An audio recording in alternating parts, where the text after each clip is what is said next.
How you guys doing today? Welcome back to the GSMC Chip Shot Football Podcast, brought to you by the GSMC Sports Network. I'm your host, Manny Maradiege.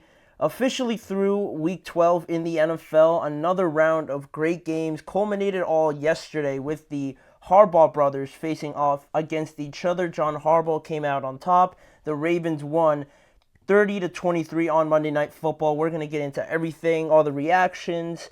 Are the Chargers for real or not? We're going to answer those questions as we go along.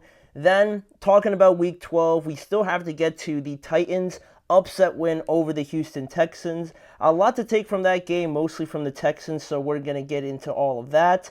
And another divisional game, just as important, with the Seahawks hosting the Arizona Cardinals and defeating them 16-6.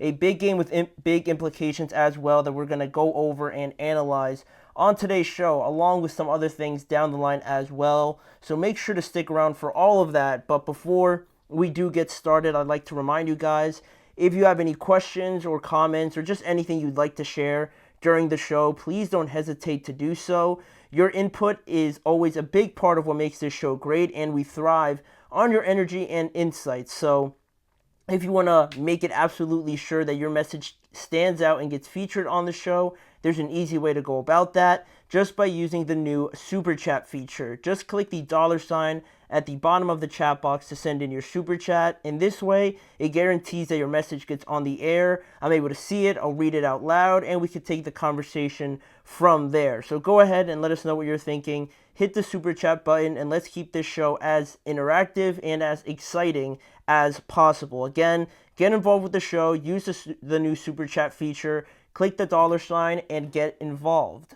But with that now out of the way, we can start talking about what we saw yesterday on Monday Night Football. A very interesting game, just more so from the result and really how we got there, because the whole narrative around this game yesterday was the Harbaugh brothers facing off against each other. It was the third time they've played against each other, or coached against each other, I should say, and John Harbaugh is now 3-0 against his younger brother, Jim Harbaugh.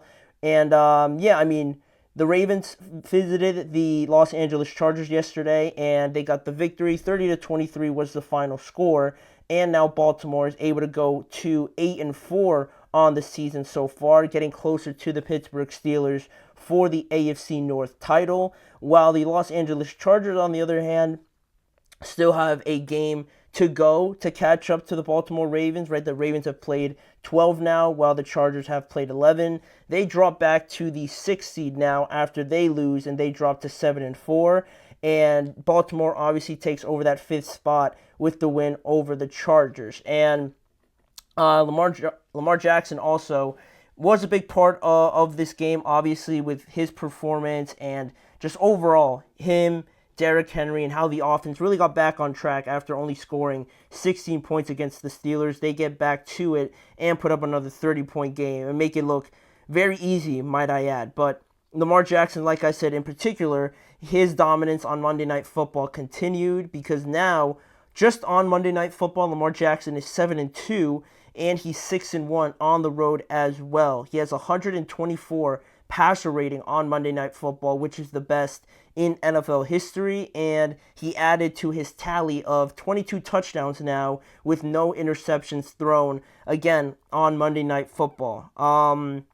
Very positive, obviously, for the Ravens, but for the Chargers, other than the negative scoreline, obviously, there was some bad news for them with J.K. Dobbins getting hurt early in the or early going into halftime, right? He kind of went back early to kind of get his knee checked out, and he never came back into the game. You know, he was going to try it out with a brace on, but it never really got to a spot where he was comfortable with it, so he never came back into the game, and that was a huge blow for the Chargers, obviously, without their lead back. So they had to rely on Justin Herbert a bit more maybe than they were planning to. That also just came with the flow of the game, right? With the points being ramped up as the game went along. You were most likely going to throw anyway. But with that being said, Justin Herbert finished with 218 yards. He was sacked 4 times in this game. He didn't throw a touchdown nor an interception. Not really much from the rushing game once once J.K. Dobbins went out. Gus Edwards came in as well, and he did score a touchdown, but he only had 11 rushing yards on 9 carries, so they didn't really get too much production from there. Also, Ravens' run defense is one of the best in the NFL, so once you lose your lead back, it was always going to be tough to kind of get back into the game through the running game. But in the passing game, not too, I guess, lopsided against the Ravens, right? Where you get to become accustomed to seeing the Ravens maybe struggle a lot in that area. They held the leading receivers for the Chargers, Ladd McConkey, to only 83 receiving yards on 6 receptions. And then outside of him, Will Dissly had 4 receptions. Joshua Palmer had 3. Quentin Johnson had a rough game. He was targeted 5 times, and he dropped 3 passes over the course of the game. So he had a rough go at it. But even still, they were still able to put up 23 points against the Baltimore Ravens, where Lamar had 177 passing yards, 2 touchdowns. Derrick Henry, monster game. It's weird when you see Derrick Henry. They always talk about the stat, or I always see people talking about the stat about how whenever he averages over 20 or like 22 carries or something like that in a game, the Ravens not only win, but he obviously has a big part to do in that. And this time was no different. He had 24 carries, 140 rushing yards, but it was Justice Hill and Lamar Jackson who scored the only 2 rushing touchdowns of the game. Mark Andrews and Rashad Bateman added 2 more touchdowns as well through the air. So it was a pretty good day overall. You had the passing game getting involved, also the running game for the Ravens as well getting going again. They were 4 for 4 they were 3 for 3 on 4th down, which was a big part in this game for the Baltimore Ravens. They still struggled a little bit with the penalties. They had 9 last week, and now they had 9 again. And even still, they were able to win. So, you'll take it when you can get it. But still, it is something that I do take notice of. In these games, you might be able to squeak by it, in the regular season, but you want to bring those penalties down to probably around like 5 or 6 at best. So regardless of that, how the game kind of broke down in its totality, the Chargers actually had a 10-0 lead in this game before Baltimore scored twice consecutively to go up 10-14, but the Chargers were able to save a field goal there towards the end of the first half, and the halftime scoreline was 13-14 in favor of the Ravens. And then after both teams exchanged the field goal, it was 16-17, and Baltimore really started to pick up the pace, right? They scored 2 more times after that, and in between those scores, the Chargers punted 1 time, so they weren't able to kind of interrupt the Ravens' offensive flow at that point in time. So just out of nowhere, while the Chargers stayed at 16, like I mentioned, the Ravens scored 2 more times after that, and they were able to go up 30-16 at this point in time. And it stayed like that for a while before the Chargers got 1 more touchdown there towards the end of the game. But Baltimore recovered the onside kick, and it was pretty much over from that point on, obviously. So a pretty dominant performance overall.